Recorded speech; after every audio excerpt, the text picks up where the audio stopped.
In the world of language, there are few people as experienced or as respected as Patsy Lightbown. Distinguished Professor Emerita at Concordia University in Canada. She has been working in the field of language learning and language teaching for more than 40 years as an editor, a writer, a researcher, a consultant, and she literally wrote the book on how languages are learned. In this interview, we talk about language learning, language acquisition, language teaching, and what life has taught her about the way that education works. I hope you enjoy it. Dr. Patsy Lightbown, thank you very much for taking the time to talk to me today. I look forward to it. For people who don't know you and your work, could you just talk a little bit about who you are and what you do? Like you, I grew up in a different part of the world. I grew up in North Carolina in the US, in a place where, at the time, English was the only language I heard, although there are some people who make jokes about the quality of English in the southern US. I don't join in those jokes because now that I have linguistic sophistication, I understand that there are many different ways of using and speaking English. But I never heard other languages until I got to high school. And when I was 16, I had a French teacher who was the wife of a military man who had been stationed in the town near where my rural North Carolina high school was. And when I started learning French, I just thought, wow, this is a whole new way of seeing the world. And it didn't hurt that this teacher was dynamic and beautiful and exotic in my mind. And so I got really excited about languages, and in a way that changed everything in my life. And I often, it literally changed everything in my life in the sense that I pursued French. French became my college major. French became my area of study. It took me to Europe, where I met my husband. It took me to Africa in the Peace Corps. I taught French for a while after I finished my graduate studies, or began graduate studies, and I went back and furthered my graduate studies. And that's when I discovered language acquisition as another area of focus. And when I was at Columbia University, sort of not sure whether I wanted to continue the kind of teaching that I had been taught to do and that had been used on me, which was at the time mostly audiolingual drill pattern practice. And then I took a course in child development. And one of the first lectures we had in that course was on child language. And I said, bingo, no wonder we're so unsuccessful in the classroom. We got it all wrong. We're not focusing on meaning. We're focusing on bits of language that are sort of disconnected, and we need to focus on getting people to say what they mean and understand what other people are saying. So meaning and form connection right there changed the direction of my research. And I went to Quebec, to Montreal specifically, with the plan of gathering research data on early childhood bilingualism, but discovered that my students, because I also started a job at Concordia University in Montreal, I realized that my students were not so interested in early childhood bilingualism, except in a personal way. Professionally, they wanted to know about what happens in classroom language learning, because that's what they were preparing for. And so my focus in research turned to the classroom. And I spent a lot of years looking at English as a second language in Quebec, but also began to look more at French as a second language, French-English bilingual programs, eventually dual language programs in the US and in other parts of the world. So classroom second language learning and classroom bilingualism have been the focus of my research for 40 years or so or more. Yes, and I think you're probably most well known among teachers and maybe even students for your book that you wrote with Nina Spada called How Languages Are Learned, which is now in its 4th edition. And it was first published in 1993. Yes. So I think that the book has seen a lot of changes in what we know about how languages are acquired. And I wanted to just sort of loosely follow the structure of the book with a couple of questions. So I wanted to talk about the individual first, the student. And because I think maybe it's something that is not so well considered in the classroom, is the kind of student as an individual. So what do we know about individual variation in language learning ability? Well, what we know and what we believe are not necessarily the same. We don't know nearly as much as we need to know, I should say.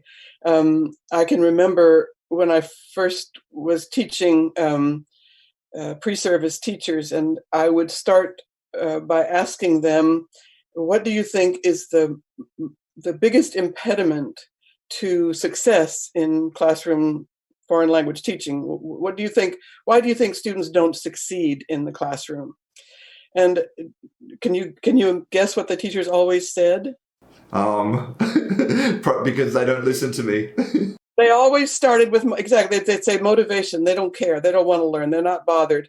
And I would always respond to that. And that was in the context of Quebec. No, the biggest impediment is the amount of time they have to give to the language, because language learning takes an enormous amount of time, and people should never underestimate the importance of time in language learning. It astonishes me still that you will see advertising for even these wonderful high-tech gadgets and tools that are wonderful in themselves, but to imply that you can learn a language in 3 months or 3 weeks or whatever they say is so misleading and so counterproductive. Language learning is a lifetime project, and even in our native languages, we keep learning. We keep learning, and for a second language speaker to be made to feel incompetent or inadequate because of not having mastered the language. You know, the famous, I took French for 6 years and I still can't order breakfast. Well, you didn't take French for 6 years. You took French for 3 hours a week, several months of the year, for over drip, drip, drip, drip, drip over the time. So time is a huge thing. So yes, the individual in the classroom comes to the experience with a lot of different expectations and a lot of different abilities. I do believe there are differences in our I'll call it natural language learning ability. Some people are more talented than others. I don't think it makes sense to argue against that. But it is not the case that people fail because of their individual differences so much as because of our failure to give them the time and the opportunities they need, and to enhance that motivation that they may or may not lack when they come to us, as they take all those years to actually learn the language. So what about the kind of the equilibrium between the quantity of time and the kind of quality of time? Like, surely 10 hours of really bad teaching is the equivalent of 30 minutes of great teaching. Is there a kind of... I like that equivalence. It sounds quite mathematical and precise. To be sure, as I say, people say I took French for 6 years. They didn't really take French for 6 years, and to say that they had studied French. I mean, the classroom. What I always say is the classroom is where you start learning, and in the classroom, what we really want to do is give people confidence that they can learn. We want to give people tools and strategies that they can use when they encounter the language outside the classroom. And we want them to feel motivated and capable of encountering and using the language outside the classroom, because otherwise they're never going to learn, because the classroom just can never be enough unless that's what you decide to devote your whole life to. And even when we look at things like immersion courses, immersion is kind of it's not quite the right word, is it? It's the word we use, but true immersion is rare, and it pretty much requires picking up and moving to a new location. Like, what's the difference for you between kind of spending 6 weeks in some kind of immersion camp and actually, being kind of in country? What do you think is the difference there? Well, I think 6 weeks in an immersion camp is probably pretty close if you honor the rules of that immersion camp, and you genuinely make the effort to keep using the language even when you're exhausted at bedtime. But what we typically think of as immersion is more a matter of content-based instruction in an environment where everything else is actually continuing to take place in the language. That I guess I'm using the term in the sense that it was developed in the Canadian education context, where people think of Canadian French immersion as a place where children successfully learn French. But the reality is that children in French immersion in Canada spend 3 or 4 or 5 hours a day in a French language classroom, and the rest of their lives in an English environment. So it's immersion in a period of the day. But even there, of course, the kid sitting in the next desk might be whispering something in English. And if you walk into the corridor, somebody from another classroom might be speaking English. So the word immersion in that context has to be defined specifically. The sort of ordinary dictionary definition of immersion would be where you don't really have a choice, but you must function in the language even when it's really difficult. You just can't back out and say, I can't do this anymore. You have to find a way. And very few people actually put themselves in that position, especially as they become adults. Who would do that on purpose? It's painful and difficult. Yeah, exactly. Well, I mean, there's so many things that you've sort of talked about that I'd like to go a little bit deeper. And I think one of them is getting back a little bit to what you said about unrealistic expectations. And I'm kind of wondering because, a majority of students who are learning a language right now in the world, who are learning English, they'll be in some sort of state or private education in a classroom with a teacher. And probably as well they have a course book. And then when they've finished the course book, they'll have some sort of exam, on the content of the course book. And I'm wondering, given everything you know about, language acquisition, how do you feel about the kind of standard classroom learning experience? Well, I guess I have to go back to the thing that I said before about what the purpose of the classroom is. Because really, when you think of it, what you've just described, the purpose of the classroom there is to prepare students for an exam. That's really the purpose. And some students in that environment will acquire enough skill and knowledge and enough confidence to expand beyond the classroom and continue to learn through electronic interactions, through reading, through personal engagement with people who speak the language. But your description of the textbook followed by the exam, it's true that that's what the experience is of many, probably most students in the world who study a foreign language.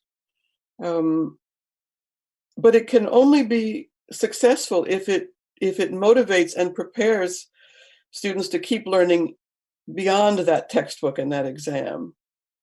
I remember one of the exciting moments in my language learning when I was back in that 16-year-old stage, where I had been studying French in classroom, and I really liked it. I'm one of those people that Steve Krashen jokes about. I mean, I love grammar. I just love it.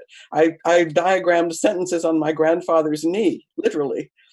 So I love grammar. So I had fun doing that in the classroom. That was exciting to me.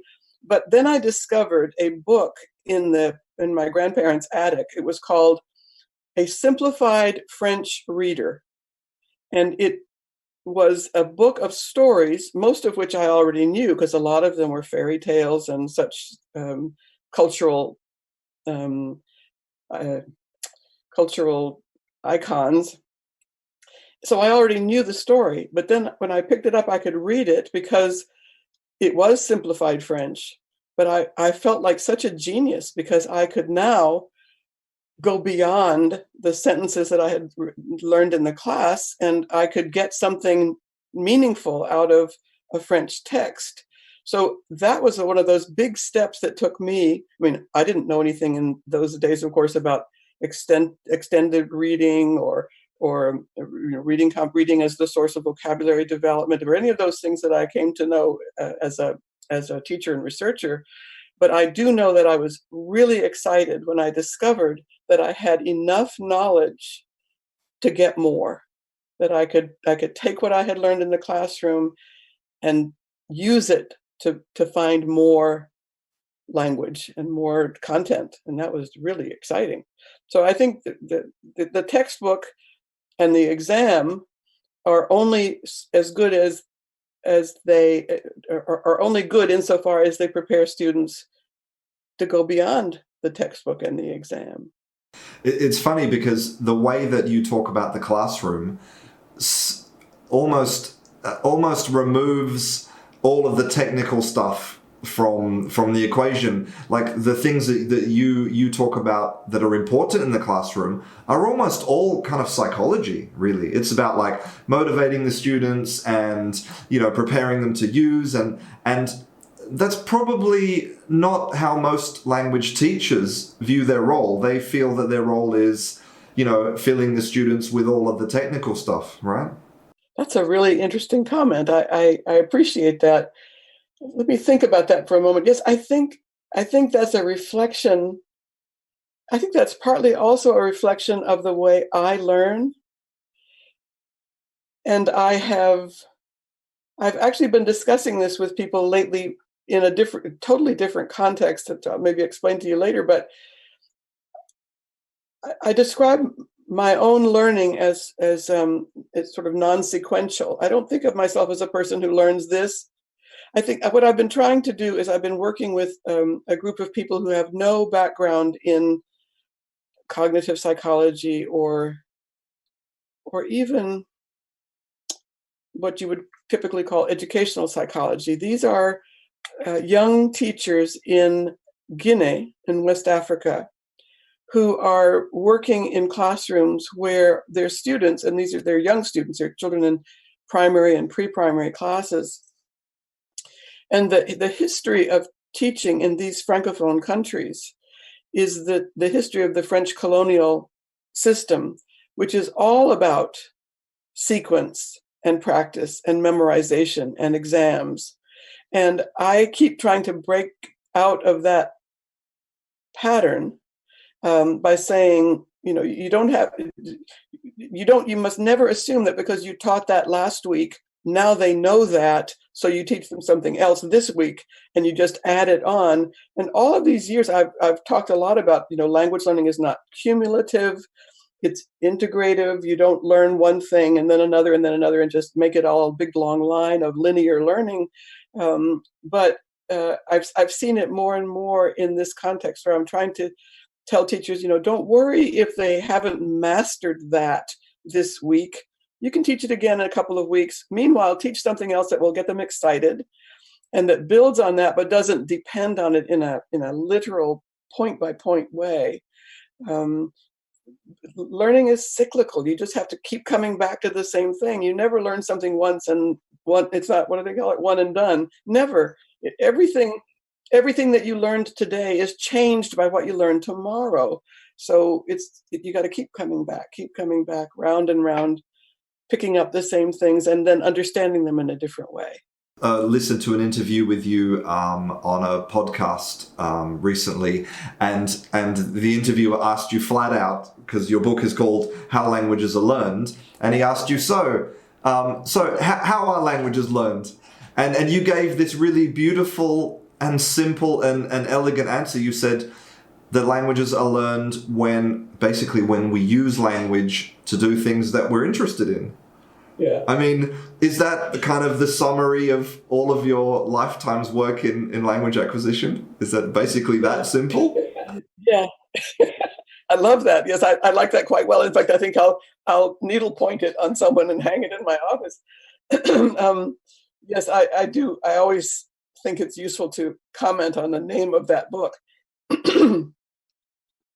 And to confess that when the manuscript was submitted, we had a title that was something like Language Acquisition Research, what teachers can use from the blah, blah, I don't know, some enormously long and extremely careful title. And Oxford said, no, we're going to call it How Languages Are Learned. And we said, no, you cannot do that. That would be so presumptuous. You must not do it. No, they insisted. So they had the final word on the matter. But it does sometimes make me more than a little uncomfortable to think that someone might pick up the book and think that they would hear the last word on how languages are learned, because there is no last word. And indeed, you have hit on what I do believe, that we learn languages by using them. There is really no other way. I mean, unless you're a savant, and that's a whole different kettle of fish. It's not 99.9% of the population. The rest of us learn languages slowly and with effort and with lots of time, but above all, with the desire to make sense of things by using the language. So what about, again, I'm sort of going to ask a little bit about this kind of mix, because I think sometimes it feels like there's these two extremes. There's like one group of people who feel like to learn a language you have to just sort of throw yourself in, doesn't matter about your mistakes, and you'll just learn by picking it up. And there's the other extreme, which is all about, flashcards and repetition and grammar drills. But I kind of feel, again, from other interviews I've watched of yours, it's the real learning is somewhere in the middle, right? Absolutely. Absolutely. Again, the rare individual who can learn a language without any guidance is a rare individual. The rest of us need lots of experience, lots of language use, but we also need somebody to draw our attention to what we still don't know, what we thought we knew but didn't quite get yet. And it's a question of whether we get that kind of information systematically through a textbook, or whether we get it through interaction with someone drawing attention to what we haven't quite got yet. But I categorically come somewhere in the middle, in the sense that you have to have both. Learners have to have both opportunities to use the language purely for its meaning, and opportunities to have guidance in how the language makes that meaning. We've kind of talked a little bit about the individual and how there's kind of individual variation, and how psychology is important in the classroom.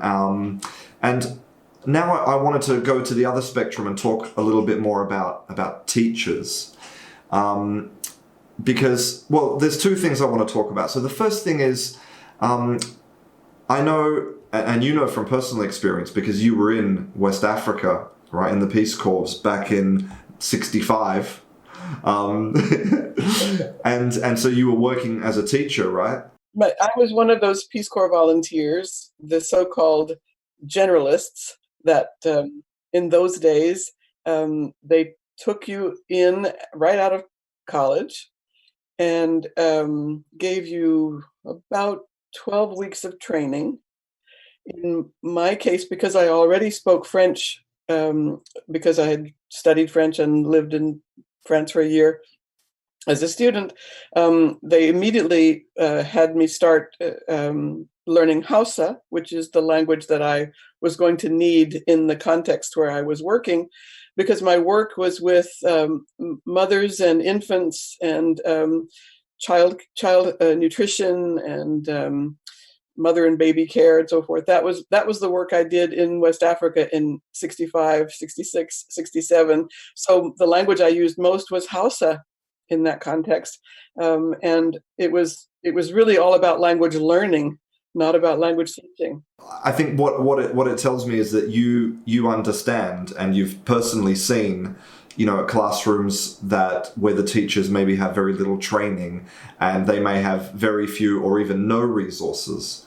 And there seems to be this, again, there's another kind of conflict in the field. It's like you either have course books and you have materials, or you don't. And there are, for example, I know that you've talked about content-based learning, and there's other things like task-based learning, and then there's Scott Thornbury's Dogme, and a lot of them are about kind of eliminating resources.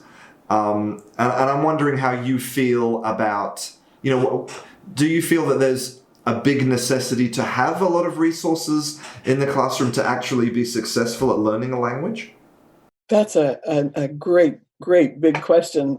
A good, great big question. The work that I'm doing now with teachers in Guinea, in West Africa, is with teachers who are teaching very young children in preschool and primary. And so for them, the resource that they are accustomed to, first place, they're not accustomed to having any instruction for children at the preschool age. And this is a big change in their understanding of what education is. What they're accustomed to is children sitting in rows, usually lots of children in lots of rows, in front of a teacher who stands at the blackboard and writes sentences that they all say in chorus. I mean, the only physical resource in the classroom is indeed the blackboard. And there are no manipulatives. These are children who are supposed to be learning, not just language, but also all kinds of content and mathematics and science and all that. And they're supposed to learn all that from sometimes textbooks that they share often, but mainly from what the teacher says in the classroom and from the blackboard. So in that environment, one of my priorities has been to get materials to these people, but not textbooks, building blocks and counting cards and all sorts of things that you can manipulate so that you can make some reality from the learning that you're expected to do. So in that environment, when I think about resources, it's a whole different phenomenon from when I walk into a university classroom in North America and see all these amazing digital resources and people talking to people in Russia and people talking to people in Germany and having these wonderful resource-rich experiences that are beyond anything that I could have imagined when I was a student or a teacher. So I think the resources that I consider most I almost want to say dangerous. I think dangerous because they're misleading, are the textbooks that make you think that if you go from page 1 to page 302, you have covered something. And it's true that those textbooks can be useful, but I think they're not useful in the way that people sometimes think they are. And they're certainly dangerous if they become the whole focus of learning, and if people believe that having covered the textbook, they've covered the language. So I mean, of course there are different kinds of textbooks. There are textbooks that build in activities beyond the page, and there are some really wonderful teaching materials that come straight from the top level publishers that are rich and suggestive but the ones that are dangerous are the ones that start with the verb to be and end with the subjunctive and think that you've got some. I mean, anyway, you know what I'm saying. You understand what I'm saying. And you're the first person that's ever described them to me as dangerous, and I agree 1,000%. I agree 1,000%. I think it's mainly. I think the danger is in the false expectations. Exactly. Yeah. You studied that on page 43, so now you know it. That's dangerous because you don't know it. You have you have a tool that you can use to continue learning it, But you have to feel some confidence and some curiosity. I guess that's another, you know, it seems like somehow or other every approach to teaching seems to have 4 C's or 3 C's or the 3 P's, or there are always these things. But it just occurred to me that I talk a lot about confidence, but I think also curiosity. If you haven't fostered curiosity in your students and a desire to know more, you've really done them a disservice. And I think that's the problem with textbooks that make you think you've done that, you've been there, done that, and you aren't motivated to go further and look for more. I also talk about curiosity a lot, and I think it's something which kind of I often ask myself this question, and I've asked other people this question. Like, the ancient Greeks, they knew about the power of curiosity, and even let's say 50 years ago, there was much more focus on the communicative approach. And so, how did we end up here in 2019? Yeah, I again, at a certain point in life, at a certain age in life, I think you have to accept that nobody can learn from your mistakes. They can only learn from their own. And in some ways, when I was in graduate school in the 70s in the US, the idea of bilingual education for minority language children in the US was like the hottest thing going. We were all so excited about bilingual education and so optimistic about the possibilities of bilingual education for minority language children in the US. And then for reasons of my own, for my personal and professional reasons, I moved to Montreal. And in Montreal, I lived in a bilingual environment, but bilingual in ways that people don't necessarily understand. And I discovered, the two solitudes, the fact that people too might in fact speak both languages, but they tended to live in one of those languages most of the time. And in fact, many people did not speak both languages. And the sort of mythological Canadian bilingualism was revealed to me. And I, but I also was full of admiration for the attitudes towards bilingualism that I discovered in Canada, in different parts of the country. There, again, a whole range of different approaches and attitudes. But when I lived in Canada then for over 25 years, and I focused my research and my personal life on Canadian phenomena, Canadian realities. And Canada continues to impress me with its welcoming of immigrants and refugees and its desire to integrate them into the language and community that they find themselves in. So when I moved back to the US in about 2000, 2001, professionally I was aware, but personally I was stunned to realize that the debates about bilingual education in the US that I thought were done in the 70s were in some ways even more intense and more emotional. And I moved to a state that I think of as one of the most liberal and open-minded places in North America, just before they passed a bylaw, a referendum, prohibiting bilingual education. I got to vote in that referendum, and I almost laughed when I voted. I thought, this will never happen. And I was totally horrified to realize that the fear of bilingual education and the misinformation about bilingual education was such that it actually did pass. And the educators in Massachusetts who have had to pick up the pieces have done a wonderful job of coping with difficult circumstances. But it's shocking that in 2000, whatever it was, I was hearing the same arguments that I had heard in 1975, 1976. I thought that was done. I thought we knew that bilingual education for children who come from minority language backgrounds was more long-term effective than short-term intensive forced English and the destruction of their family languages and the dismissal of their family languages. But there it was all over again. So when I say, how did we get here? How did we get back to grammar teaching? You know, we thought we knew something, but it has to be learned every time. It has to be relearned, and people have to experience it. They have to know what it feels like, and then say, well, no, I guess that's not working. Let's try something different. But we, as educators, we have this crazy tendency to say, that's not perfect. Let's throw it out completely and start all over again. Let's throw that out completely and start all over again. I've seen it too much.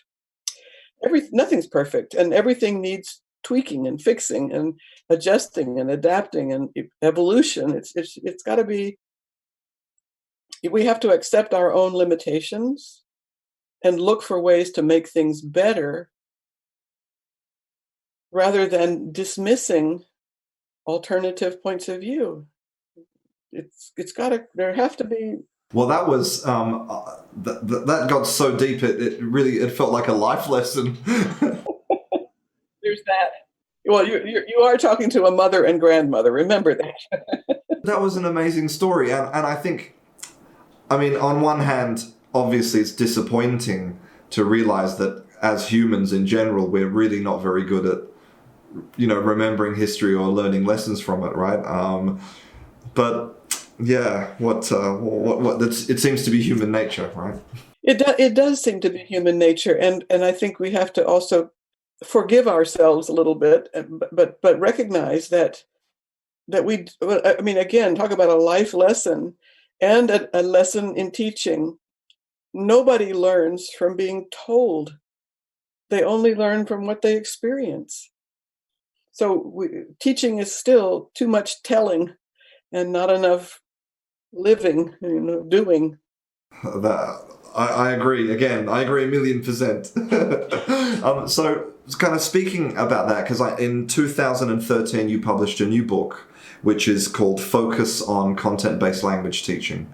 So could you just talk a little bit about, what does the content-based language teaching, what does that look like in the classroom?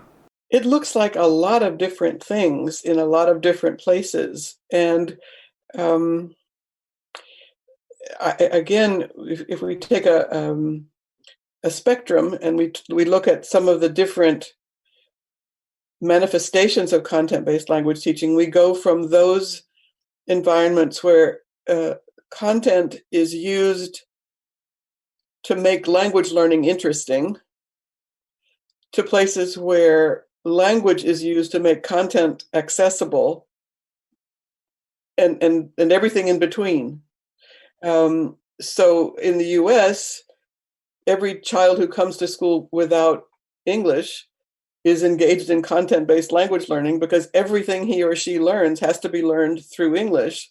Or if we go to something like a CLIL class in Germany or Spain, or a French immersion class in Toronto, we're looking at people who are trying to make language learning interesting by placing it in a context where people are having to learn something that is inherently valuable, and they're using the language in order to, they're using that interesting content to make language learning itself more valuable. So content-based language learning is so many different things in different environments. Like for a teacher who's used to, who may have been trained in this way and who's used to either finding the curriculum inside their course book, or maybe they'll receive a curriculum from the administration, or maybe the curriculum matches with the exam. How can they make the kind of the mental transition to this totally different model? Where maybe they might feel like, well, I don't know what to do because there's no kind of plan. There's no, today we're doing this and tomorrow we're doing that. Well, I think every teacher has to have a plan. Every teacher has to have a basis for what's going to happen today in the classroom. You have to have a lesson plan of some kind. It's maybe not the same lesson plan as before, but I think with content-based language teaching, you really can go, as I said, this whole spectrum all the way from a classroom where the expectation of the government curriculum is that you will teach these grammar points and be examined on those same grammar points at the end of a period. It's in that environment, what content-based language teaching might look like is perhaps the addition of an interesting theme or an interesting story or something that creates an environment where the children are focused on the meaning. Children, I say children, of course, it could also be adults, where they're focused on the meaning for itself, because they really want to know what happens at the end of the story, or they really want to understand what the relationship is between these bits of chemistry or biology. They really want to understand the content, and that gets added to the grammar curriculum that's imposed. It's not fair to students not to teach them that curriculum because they are going to be held responsible for it. So as a teacher, you are really caught in that absolute reality. But as a teacher, you can also perhaps add some content that takes them beyond.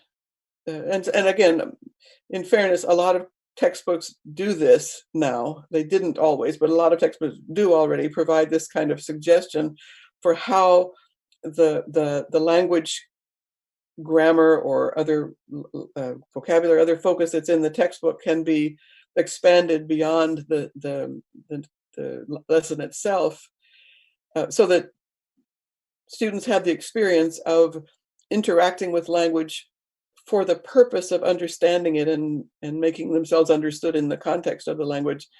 So that's one extreme end of content-based language teaching. The other extreme end is content-based language teaching, where students get no guidance in the language itself and are simply expected to acquire language through exposure, as, for example, in some of the early French immersion contexts, where teachers were not allowed or just were discouraged from interrupting or correcting or giving feedback. And while the students had a grammar lesson in the language arts part of the day, they didn't have any guidance during the science lesson or the history lesson or the subject matter of other content.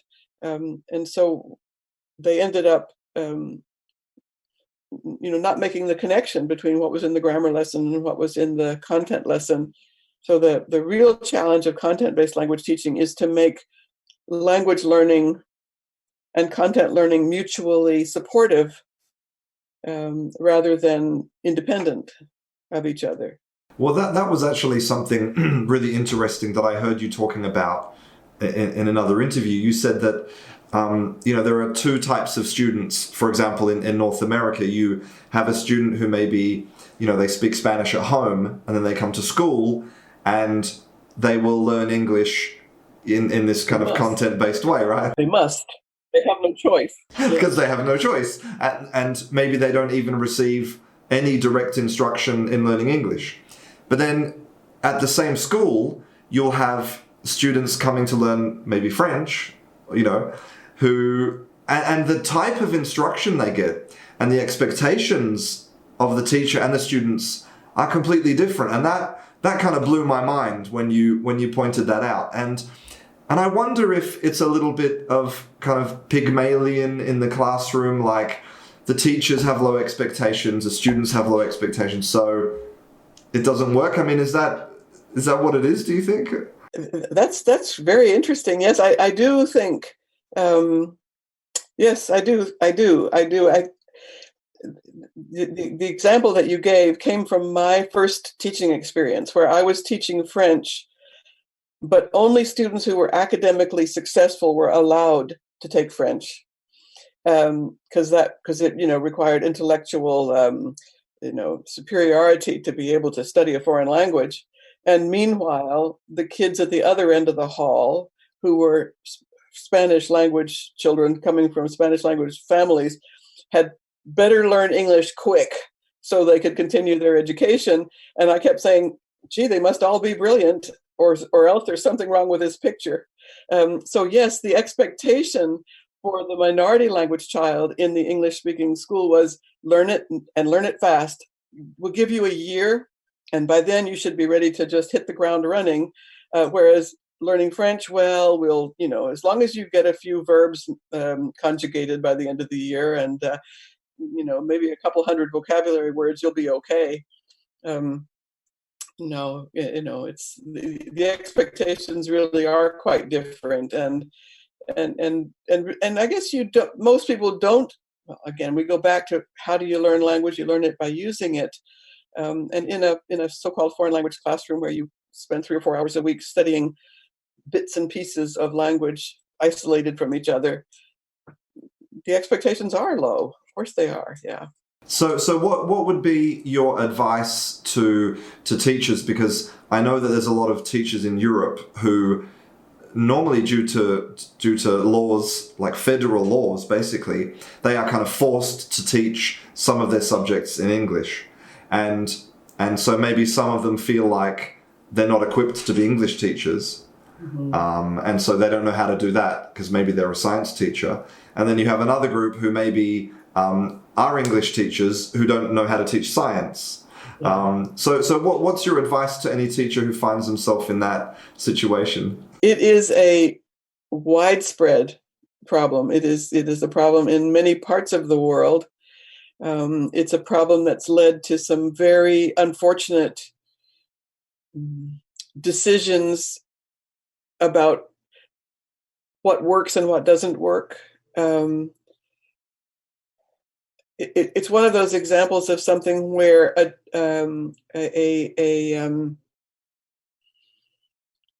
decision is made at higher levels, sometimes based on knowledge of research that has been done in other places, for example, and that gets translated into rules, but it doesn't get translated into teacher education, the provision of adequate curriculum. So it gets imposed and tried, and then it runs into so much difficulty that a decision is made to not use that anymore, but to go back to something that preceded this great idea that was not quite thought through. I mean, this cycle is so nearly universal, and so troubling. But that doesn't solve the problem of the teacher who's actually in that classroom being told, you must now teach science or you must now teach mathematics in English. And the most successful cases for that kind of content-based language teaching, where people are being asked to do something they're not prepared to do and have no experience in doing, the most successful examples are those where teachers are paired with other teachers who have the expertise that they don't have, so that the math teacher gets paired with an English teacher and they work together to come up with materials that allow students to learn language and mathematics. An English teacher and a science teacher, an English teacher and a history teacher, so they can create materials that honor the academic content and also honor the realities of language learning for second and foreign language learners. It's an answer if you are working in an environment where there's enough flexibility that you can have that kind of cooperation. Unfortunately, that's not always the case.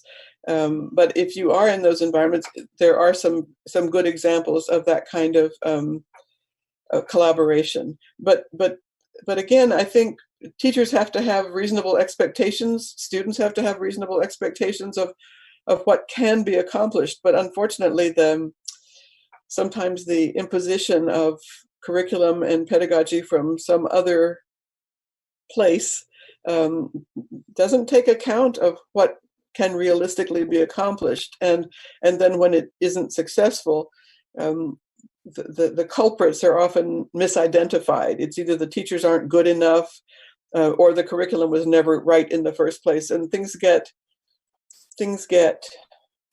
discarded. People get discarded when they were never given the opportunity in the first place to do it in the way that it needs to be done. That's a sad fact of education, not just in language teaching, but in other kinds of educational environments as well. So what would you say are some of the kind of like the top three or the top five things that need to change? It seems like maybe one of them is people in power need to stop making uninformed, sweeping decisions. Is that? Sounds like a good place to start. Yeah, well, I mean, I think this is one of those things that, again, when we talk about things going in circles, it's something that I have known and experienced for far too many years, that decisions are made at higher levels about a change in the way things are done, and sometimes new textbooks are brought in and new materials are brought in, but the training of teachers, the re-education of teachers, the convincing of teachers doesn't get the kind of attention, the kind of funding, the kind of resources that are needed to actually make that transition. And I suppose in a way this is maybe I'm making an argument here for the inclusion of language acquisition in the curriculum for teachers who are about to teach, in a whole lot of different environments. The language acquisition course tends to be seen in many teacher education programs as part of the theoretical background that teachers get. And sometimes teachers resist it for exactly that reason. They say, please just tell me what to do, stop this theory stuff. But Nina and I remember a teacher who came to us, or she was actually a student who came after she had been teaching for a while, came back and said of the language acquisition course, that was the most practical course I had. Because what she meant was that when she was out trying to teach stuff and students were not learning it, or learning it but not quite the way the textbook had anticipated, she could say, I see what they're doing. I see they're proceeding along this path. I'm trying to make them go this way, but their learning mechanisms are causing them to go this way. I'm not going to panic. I'm going to just give them time and step back and try it again, and wait until they're ready to actually learn this. And I'll just keep teaching it until they finally get it. One of the things that needs to be done, I guess, is just, as I've said, this has been one of my theme songs over the years, to have realistic expectations, teachers for themselves and teachers for their students, so that people don't spend their time being disappointed or frustrated, but rather that they accept limitations and simply recognize that they have to keep doing things again until they finally click. And they will, if you're, with patience. And yeah, I think actually this is something that, of all the people I've ever spoken to, no one's ever really talked about kind of sticking it out, or maybe like if something's not working, rather than throw it in the bin, you just maybe modify it. Or I think you're right. There's too much of this, like, let's try something completely new that's never been done before. Yeah, that's very troubling, but it's very typical of education, I'm afraid. Well, I mean, I don't want to get into a conversation about big business. Yeah, I mean, I understand the targeting of the big publishers as being the big bad guys, just like the big pharma in the United States. That's you just say big pharma and you just immediately you won all the friends you need in the world. They sort of overlook some of the good things that pharma has done, but hey, that's another problem. Anyway, I think that the publishers, to be sure, they want to sell books. That's what they do. But they've also done some really wonderful things. There's some wonderful new textbooks and materials and ways of learning that are available. Lots of resources online for people, and the publishers have traditionally been the ones who had the money to make these resources available. Some of that's changing now, but and publishers are having a hard time in some domains. At some point, I would like to come back to your early talk about how I said it's neither this nor that; it's somewhere in the middle. And I just want to say, I sometimes I feel like a one-man advertising company for Paul Nation.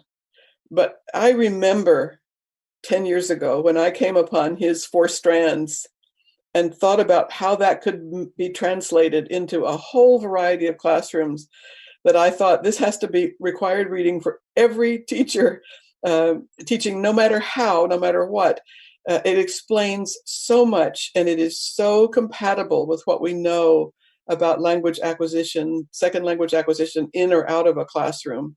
The need for, meaning-focused input, meaning-focused output, fluency development, and language-focused learning. All those 4 strands, honestly, to me, that should be the basis for teacher education everywhere. No, actually, I interviewed him about 2 weeks ago, and I'm going to publish it really soon. He spoke about the 4 strands, and yeah, he was amazing, actually. And I think one thing that he specifically told me was, and again, it makes me feel like such an idiot, but he said, a really good fluency course is really different from like a language learning course. He said a fluency course is about repeating to death stuff that you already know. Like no new vocabulary, no new grammar, you just repeat until it becomes automatic. And I was like, yes, of course. And that is so important. I mean, and I always, when I talk about this, I always say that fluency, which people misunderstand so much. They think fluency means you can talk fast. I mean, it's just so not that. And that fluency actually involves all the skills. It isn't just speaking fluency, it's also listening and reading and writing fluency. And it has 2 huge benefits. One is it builds confidence. It makes people feel like I can do this. And it conserves cognitive space for paying attention to other things that are new. And it just, when I talk about the 4 strands, and I do at every opportunity, I say, okay, we've got meaning-focused input, meaning-focused output, and language-focused learning. What else could there be? And it is so interesting how rare, virtually non-existent, is the answer. Fluency? It just isn't self-evident somehow. And yet once you've thought about it, and once you know what it means, what it really means, it's crucial. It's crucial. And it's fluent. And I remember when I first came upon the 4 strands, and I, in my mind, put fluency together with the repetition, the rote repetition. And I had a little exchange of email messages with Paul. And boy, I got it right away that fluency development is a meaning-focused strand. You're using familiar language, but you're using it for a purpose. You're using it to make meaning, to read or to produce or meaning. And I just, this is just absolutely brilliant. It's not rote. It's cognitive fluency, and it's worth the other.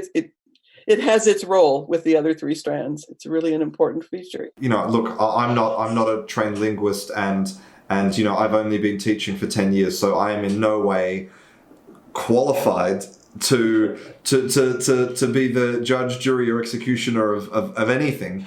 But I have to say that normally when I read, books about how to get fluency, how to learn language, almost immediately I'm like, well, come on, that's not real, and that's ridiculous, but because Paul Nation, he actually wrote a PDF, and he has it's free on his website. I think it's called How to Learn a Language, I think it's called. And I read it, and like every single page, I was like, yes, yes, yes, yes. Yeah. No, he's an international treasure, is Paul. He really is. Yeah. What would be your advice to any student out there who maybe has had the experience that you talked about at the beginning of this interview? They've studied French for 6 years and they've got nothing, or they've studied English for 10 years and they've got nothing. What's your advice for that student to turn them into somebody who can actually do things with language? The first would be to remind them that they actually do know quite a lot, because if they studied for all that time, it was not for nothing. But what they need to do now is to put themselves in situations where they really, really care about understanding or making themselves understood, to challenge themselves by putting themselves in conversations or in reading situations or television watching or film watching, where they really care, they really want to know, and they really want to be understood, and they really want to understand. So to challenge themselves to make language learning a necessity and not just an option. To challenge themselves to not bail, to not run away when it gets hard. But to emphasize, I would assume that most of these students are people who have had 6 or 10 years of English instruction that focused mainly on grammar or on memorizing vocabulary, as opposed to students who'd had 6 or 10 years of content-based language teaching or other kinds of immersion instruction. So in that context, I would just say, be brave, and put yourself in challenging situations. Beautiful advice. Okay, and my final question for you is, and I ask everybody this, I mean, you've devoted almost your entire life to studying language and how we learn it. And I'm wondering, why do you think that language is important? Well, I mean, the obvious superficial answer is that it's through language that 99.9% of the human species communicates with the other, with each other. But it isn't. I mean, there's communication. There's also identity. And this is one of the reasons that I feel so strongly about bilingual education, or the preservation of the language that you learned in childhood. Why I get so distressed about early childhood education that emphasizes the second language instead of strengthening the first language that the children bring with them to school. So why is language so important? I mean, obviously it's the most important tool for human interaction, but it's also such a crucial part of our identity, of our understanding of who we are. Language is it really doesn't go much deeper than that, does it? It is who we are, and when language is interrupted in some way, either because you move into a new environment where you don't speak the language, or when you have some kind of injury or illness where your language ability is disrupted, you suddenly find yourself feeling not like yourself. You are no longer you. And this is, of course, what so many adult language learners experience. They suddenly find themselves feeling childlike and dependent, and they need to build up that confidence again in the new language, but they have to continue to have experiences in the language in which they are fully themselves, and not to lose that sense of self as they learn the new language. Wow, that was a beautiful answer. Patsy Lightbown, thank you very much for your time today. Thank you. Well, thanks for your visit.